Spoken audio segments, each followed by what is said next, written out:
आज हम लोग बात करने वाले हैं क्लास 9th इतिहास का। ये चैप्टर 1 है। चैप्टर 1 भौगोलिक खोज है और इसका भाग 2 तक हम लोग पढ़ लिए थे। अगर इससे पहले वाला भाग का वीडियो आपने नहीं देखा है तो उसका लिंक इसी वीडियो के नीचे डिस्क्रिप्शन में दिया गया, वहाँ देख सकते हैं। इसी चैनल पर प्लेलिस्ट भी अलग से बनाया हुआ है, वहाँ से भी देख सकते हैं। इससे पहले हम लोग क्या पढ़ रहे थे, इतना अच्छा से समझ लिए थे कि भौगोलिक खोज कैसे कैसे हुए, कौन कौन से नाविक किस रास्ते से कौन कौन से देश पहुंचे। जैसे पुर्तगाल का नाविक वास्को डी गामा कैसे भारत पहुंचा, वो मैप के माध्यम से समझ लिए थे कैसे नाव लेकर पहुंचा। उसके बाद कोलंबस कैसे अपने नाव से अमेरिका की खोज किया। बार्थोलोमेव डियाज दक्षिण अफ्रीका के दक्षिणतम बिंदु पर कैसे पहुंचा। और एक बात समझिए, मैगेलन जो था वही ये सब को खोज के बाद मैगेलन जो था वो पूरी दुनिया का चक्कर लगा दिया था। तो मैगेलन पूरी दुनिया का चक्कर कैसे लगाया, ये सब के बारे में हम लोग बहुत अच्छा से समझ लिए थे कि ये कैसे खोज हुआ, क्या हुआ, ये सब समझ लिए थे। और अब हम लोगों को समझना है एग्जाम में मुख्य रूप से क्या पूछा जाता है। वो तो ऑब्जेक्टिव क्वेश्चन पूछा ही जाता है कि आखिर ये पुर्तगाल का जो नाविक है वास्को डी गामा भारत कब पहुंचा, उस समय केरल के राजा कौन था, ये सब पूछा जाता है। वो सब तो बता दिए। अब आपको लॉन्ग क्वेश्चन में यानी कि दीर्घ उत्तरीय प्रश्न में ये पूछा जाता है कि भौगोलिक खोज के कारण और भौगोलिक खोज के परिणाम। कारण तो समझते हैं, परिणाम का मतलब प्रभाव होता है, उसके बाद रिजल्ट क्या आया। जब भी हम एग्जाम की तैयारी करते हैं और उसके बाद एग्जाम देते हैं तो उसके बाद अंतिम जो उसका निर्णय आता है, उसका परिणाम आता है, तो यही भौगोलिक खोज के क्या परिणाम हुए, भौगोलिक खोज होने के बाद क्या हुआ परिवर्तन। जैसे एग्जाम देने के बाद परिवर्तन आता है ना, रिजल्ट आता है तो परिवर्तन हुआ, तो वैसे ही भौगोलिक खोज के बाद क्या उसका परिणाम निकला और भौगोलिक खोज के कारण क्या था ये भी हम समझेंगे। कि बिना कारण का कोई भी कार्य नहीं होता है। बिना कारण का, आप देखिए बोर्ड है तो इसको कुछ भी बिना कारण का करेंगे, कारण है तभी तो इस पर लिख रहे हैं। बिना कारण का हम कुछ नहीं कर सकते। उसी तरह यहाँ पर भी भौगोलिक खोज के कुछ ना कुछ कारण थे। क्या था कारण? अब आप कहेंगे कि इतना कारण लिख दिए, हम लोगों को कैसे याद होगा। देखिए एकदम याद हो जाएगा, कुछ ही थोड़ा सा भी मेहनत नहीं करना है, बस इसको समझिएगा ना, आराम से एकदम याद हो जाएगा। अपने से खुद सोचिए तो सबसे पहले भौगोलिक खोज के क्या कारण होंगे। तो सबसे पहला जो कारण यहाँ पर तो लिखे कैतूहल की भावना। आप कुस्तुनतुनिया पर तुर्कों का आधिपत्य भी लिख सकते हैं। सबसे पहले कैतूहल की भावना, यहाँ पर लोगों में कैतूहल की भावना यानी उत्साह। यहाँ पर पहला नंबर भौगोलिक खोज के कारण क्या था कि लोगों में उत्साह था। कहाँ के लोग? स्पेन और पुर्तगाल के जो यूरोपवासी थे उनके अंदर कौतूहल की भावना थी। कौतूहल मतलब उनके अंदर एक ऐसा था कि नए चीज़ों को देखना चाहते थे, नए देशों का खोज करना चाहते थे और उनके अंदर उत्साह भी था, ये कार्य करने के लिए उत्साह भी था। और उनके मन में ये भी था कि नए नए देश कैसे होते हैं, वो चाहते थे कि समुद्र में उतर कर और क्या किया जाए, खोज किया जाए। यानी कैतूहल की भावना में क्या होगा, कारण में कैतूहल की भावना लिखकर अंडरलाइन करेंगे। और इसमें क्या होगा, स्पेन और पुर्तगाल के नाविकों के मन में कौतूहल की भावना थी कि वो चाहते थे कि नए नए देशों का खोज हो और नए नए देशों को खोज करने के लिए उन्होंने अपनी नाव समुद्र में उतारी। इसकी सहायता करने के लिए, उनकी सहायता करने के लिए वहाँ के शासक भी तैयार थे। जैसे पुर्तगाल के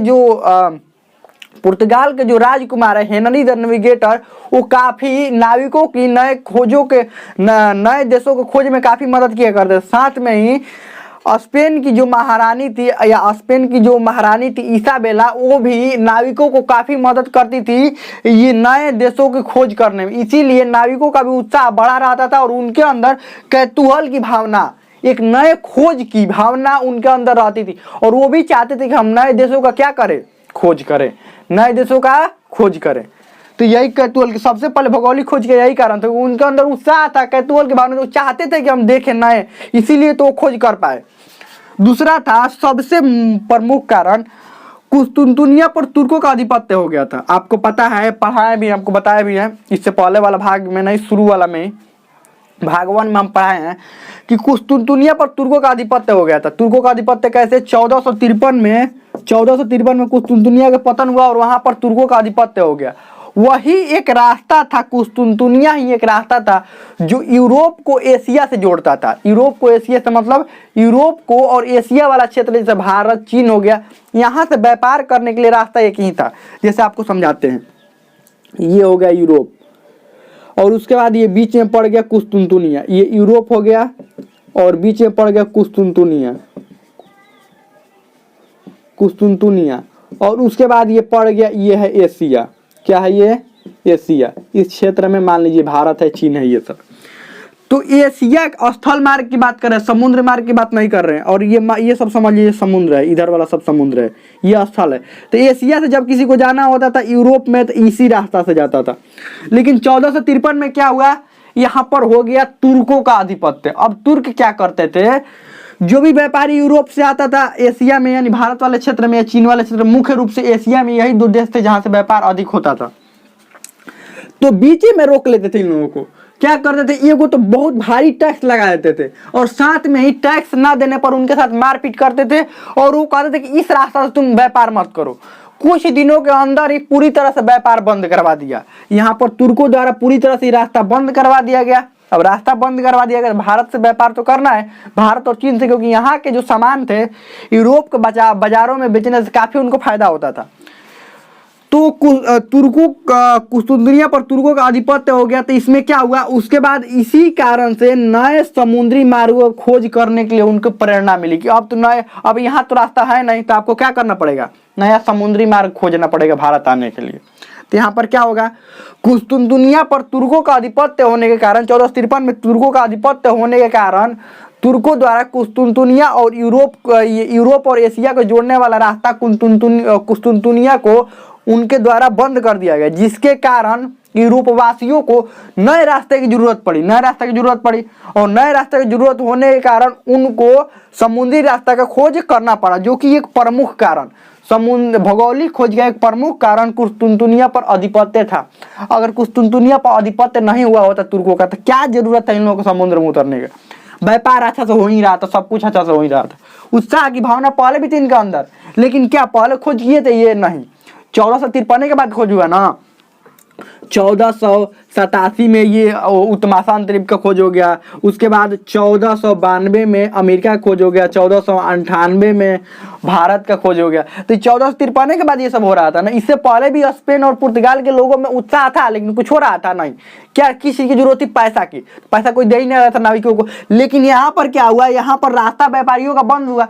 तो अब पैसा कौन दे रहा था, व्यापारी चाह रहे थे कि आप नया रास्ता का खोज कीजिए। व्यापारी थोड़ा रहा समुद्र में उतरेगा और नया रास्ता खोज करेगा, नहीं, नाविकों को पैसा देता था। साथ में ही वहाँ के राजा जो होते थे, शासक जो होते थे, जैसे स्पेन पुर्तगाल के, वो भी कहते थे कि नया रास्ता का खोज करो। व्यापार होगा तभी तो ज्यादा टैक्स मिलेगा इन लोगों को, शासकों को। तो वो भी प्रेरणा दी इन लोगों को खोज करने के लिए।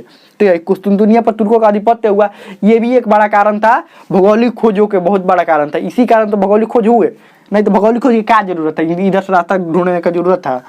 नवीन वैज्ञानिक आविष्कार, लेकिन बिना वैज्ञानिक आविष्कार के समुद्र में उतरेंगे कैसे। नवीन वैज्ञानिक आविष्कार, समुद्र में एक छोटा सा नाव लेकर उतर जाएंगे, वहीं पर नाव उलट जाएगा। कैसे उलट जाएगा, समुद्र में इतने बड़े बड़े तूफान आते हैं। आप अभी भी देखते होंगे, इतने उन्नत जहाज होने के कारण कई दुर्घटनाएं हो जाती हैं। हम लोगों को सिर्फ ये दिखता है कि 1487 से 88 इसी करीब में, ये कभी 87 मिल जाता है कभी 88, 1487 से 88 के करीब में बार्थोलोमियो डियाज द्वारा दक्षिण अफ्रीका के दक्षिणतम बिंदु का खोज किया गया। 1492 में कोलंबस द्वारा अमेरिका का, 1498 में पुर्तगाली नाविक वास्को डी गामा द्वारा भारत का। लेकिन इस खोज के दौरान कितने नाव उलट गए होंगे पानी में, इसका कोई हिसाब ही नहीं है।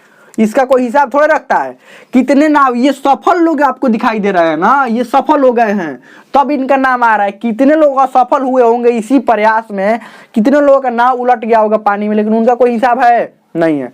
आपको क्या लगता है कि सिर्फ पहली बार ये लोग निकल गए होंगे और ये पहुंच गए, नहीं, इनसे पहले भी कई बार असफल हुए होंगे दूसरे लोग। कई बार नाव किसी का पानी में उलट गया होगा, कुछ भी हो गया होगा, तब ये लोग सफल हुए। ये नहीं कि पहले दिन लेकर नाव निकल गए और उसके बाद सफल हो गए, नहीं। और एक बात, इतिहास में सिर्फ सफल व्यक्तियों का ही नाम गिना जाता है, ये नहीं गिना जाता कि कितने लोग असफल हुए। ध्यान रखिएगा, जो सफल होते हैं युद्ध के बाद, जो सफल होते हैं उन्हीं का नाम गिना जाता है, बाकी किसी और का नाम यहाँ पर नहीं गिना जाता है। तो नवीन वैज्ञानिक आविष्कारों ने भी बढ़ावा दिया किसको, भौगोलिक खोज को। भौगोलिक खोज को कैसे बढ़ावा दिया, दूरबीन का आविष्कार हो गया, गैलीलियो द्वारा दूरबीन का आविष्कार किया गया। फिर दूसरा दिशा सूचक यंत्र, जो दिशा सूचक यंत्र था अरबों से ये यूरोप वासियों ने सीखा। यूरोप वाले लोगों को किसने सिखाया, अरबों ने। यूरोप वाले लोगों को दिशा सूचक यंत्र का प्रयोग अरबों द्वारा सिखाया गया।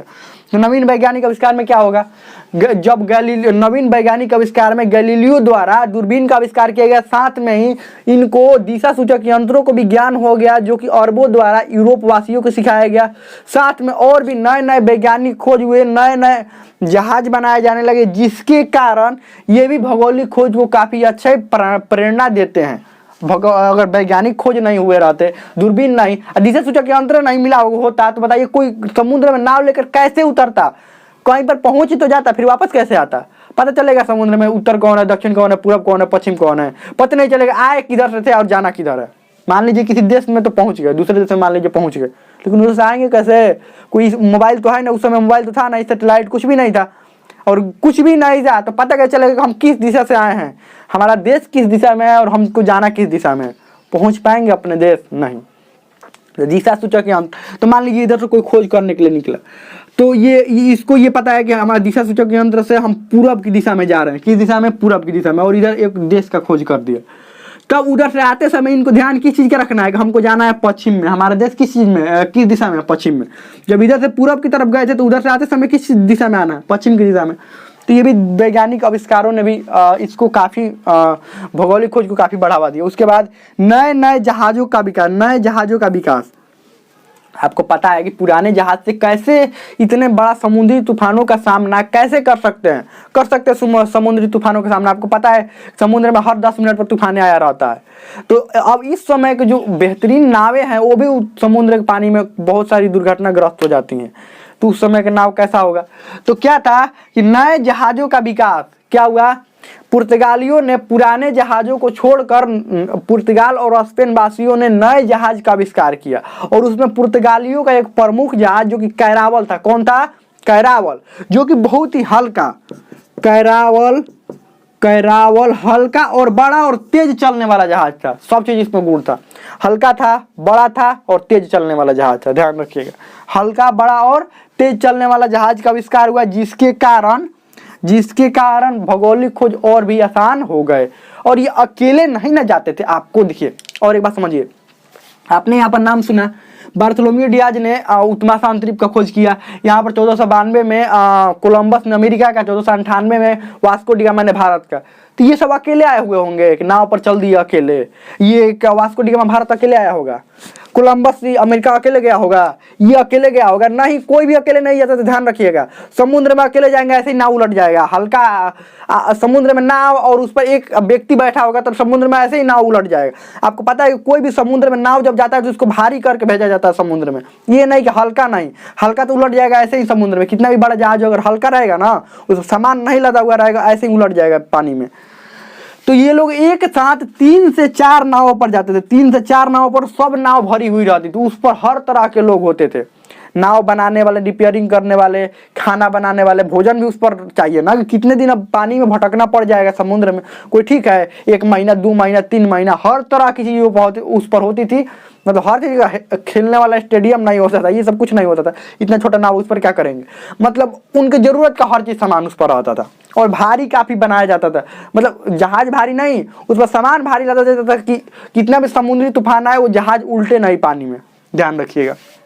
तो ये अकेले नहीं जाते थे, पूरा समूह में, और 3-4 नाव लेकर जाते थे। अकेले भी नहीं, 3-4 गो नाव लेकर जाते थे। आगे बढ़ते हैं। अग्निअस्त्रों का उपयोग, किस चीज़ का उपयोग किए जाने लगा? अग्निअस्त्रों का उपयोग। इसमें क्या हुआ कि नए नए अग्निअस्त्रों का उपयोग किया। अब अग्निअस्त्र मतलब क्या हुआ, अब देखिए एक और बात समझिए। जब ये लोग समुद्र में जाते थे, जहाज लेकर जाते थे, 3-4 गो जहाज हो गया, उस पर बहुत सारे लोग हो गए। एक जहाज पर कम से कम 15 से 20 लोग होते थे। उनके राशन वाला सामान सब होता था। अब क्या हुआ, नए नए जब खोज होने लगे और तो बीच में समुद्री लुटेरा घूमने लगे थे। ध्यान रखिएगा, बीच में नाव को लूट लेते थे, नाव बीच में गायब कर देते थे। ध्यान रखिएगा ये भी बात, समुद्री लुटेरा घूमने लगे थे। अब नए देश का जब खोज हुआ, नए जगहों का खोज हुआ, मान लीजिए यहाँ पर 1487 से 88 के करीब में नए नए देशों का खोज होने लगा। व्यापारी भी जाने लगे थे, अब व्यापार भी यहाँ से होने लगा। नए देश का खोज हुआ, व्यापार होने लगा। साथ में नए नए देशों में नाविक भी जाने लगे थे, और नाविकों के पास भी काफ़ी ठीक ठाक धन हुआ करता था। मतलब काफ़ी अच्छा इनके पास धन हुआ करता था। तो क्या था, बीच में समुद्री लुटेरा क्या करते थे, नाव और लोग दोनों गायब कर देते थे। पता नहीं चलता था कि समुद्र में गए कहाँ वहाँ पर। और एक बात, न्यूज तो था नहीं उस समय, कुछ भी नहीं था। तो मान लीजिए कोई भी निकला किसी देश से और गायब हो गया, तो गायब हो गया, पता नहीं चला कहाँ गया। तो उसके बाद क्या हुआ, अपने जहाज़ों पर ये लोग क्या करने लगे, जहाज तो बड़े थे ही, उस पर अग्नि अस्त्र गोला बारूद उस पर क्या करने लगे, लादने लगे।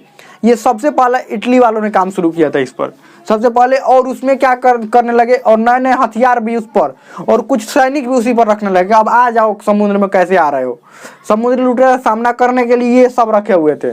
ध्यान रखिएगा, अग्नि अस्त्र जो गोला बारूद हो वो, और बाकी जो हथियार साथ में सैनिक, ये सब भी उस रखने लगे। समझ लीजिए एक नाव पर कितना चीज रखते होंगे, खाना पीना का सामान रखते होंगे, अपने उपयोग की जितनी भी वस्तुएं हैं, जैसे कुछ भी वस्तु उपयोग की, फिर उस पर लोग रहते होंगे, खाना बनाने वाला जगह चाहिए होता होगा, उस पर गोला बारूद भी उस पर रखना पड़ता होगा। ये बताइए इतना चीज एक नाव पर जब लाद दिया जाएगा तो नाव ठीक ठाक भारी हो जाएगा, और भारी हो जाएगा तो उलटने का कम खतरा बना हुआ रहता है। नहीं तो कितना भी बड़ा जहाज अगर खाली समुद्र में लेकर चले जाएंगे ना, वो कन्फर्म है कि उलट जाएगा। इतना बात समझ लीजिए। अगर क्योंकि इतना तेज समुद्री तूफान लहरें ही आती है ना, उसमें खाली जहाज कोई रह ही नहीं सकता, ध्यान रखिएगा। चलिए आगे बढ़ते हैं। अगला है भौगोलिक ज्ञान में वृद्धि। इनकी भौगोलिक ज्ञान में वृद्धि होने लगी। ये टॉलमी द्वारा जियोग्राफी की रचना की गई, और बाकी जो और भी जो भी नए नए ये वैज्ञानिक ये जो नाविक थे, ये खोज करके नए नए देशों को आते थे ना, तो उससे दूसरे दूसरे जो वैज्ञानिक थे वो कहते थे कि बताइए अपना एक्सपीरियंस बताइए, और कैसे कैसे कहाँ कहाँ पर पहुँचे। तो उनसे एक्सपीरियंस पूछ कर वैज्ञानिकों द्वारा मानचित्र बनाया जाने लगा, और मानचित्र के साथ साथ ही और भी अन्य चीज़ों को दर्शाया जाने लगा, कहाँ पर क्या है, कैसे स्थल है, कैसे, ये सब होने के कारण मानचित्र, और ये मानचित्र और भौगोलिक ज्ञान की भौगोलिक क्षेत्र की जानकारी के विषय में किताब पुस्तकों की रचना होने लगी, जिसके कारण उससे क्या हुआ कि ये जो भी नए नाविक खोज करने जाते थे, ये सब समझकर और पढ़कर ही जाते थे। आपको पता भी है कि पुर्तगाल के जो हेनरी द नेविगेटर जो राजकुमार थे, उन्होंने एक स्कूल ओपन करवाया था। क्यों स्कूल ओपन करवाया था? स्कूल इसलिए ओपन करवाया था ताकि उसमें ट्रेनिंग दिया जा सके। किसको ट्रेनिंग दिया जाता था? नाविकों को, नए देश का खोज कैसे करना है, और नए नए कौन कौन सी समस्याएं आपको समुद्र में आती है, ये सब के बारे में उसमें बताया जा रहा था। ध्यान रखिएगा। व्यापार में उन्नति, और भौगोलिक खोज का एक प्रमुख ये भी कारण था कि व्यापार में वृद्धि करने के लिए, व्यापार में उन्नति करने के लिए ये सब तो हो रहा था। और किस चीज के लिए हो रहा था? व्यापार करने के लिए ना। तो व्यापार में उन्नति के लिए भी ये भौगोलिक खोज के सबसे प्रमुख कारण व्यापार में उन्नति था। सभी व्यापारी चाहते थे कि भारत और चीन से व्यापार करे और नए नए देशों से और भी व्यापार करे। तो इसके कारण व्यापारियों द्वारा नाविकों को बढ़ावा दिया गया भौगोलिक खोज करने के लिए। अब इसका परिणाम क्या हुआ? भौगोलिक खोज होने के बाद क्या हुआ? सबसे पहला व्यापार क्षेत्र में वृद्धि हुआ। यूरोप वासियों को, यानी यूरोप के व्यापारियों को नए नए क्षेत्रों में व्यापार करने का मौका मिला, जैसे अमेरिका, दक्षिण अफ्रीका, भारत और चीन। अलग अलग जगहों पर ये लोग पहुंचने लगे और अलग अलग जगहों पर व्यापार करने लगे। भौगोलिक खोजों के परिणाम स्वरूप अलग अलग जगह व्यापार करने लगे, और काफी इनको धन अर्जित होने लगा। यहाँ से काफी इनको क्या होने लगा? धन अर्जित होने लगा। उसके बाद व्यापारिक में वृद्धि होने के बाद उपनिवेशवाद का विकास हो गया। अब उपनिवेशवाद मतलब समझिए, जब एक देश दूसरे देश पर जाकर अपना आधिपत्य जमा लेता है, अपना शासन स्थापित कर लेता है, उसको उपनिवेशवाद कहते हैं।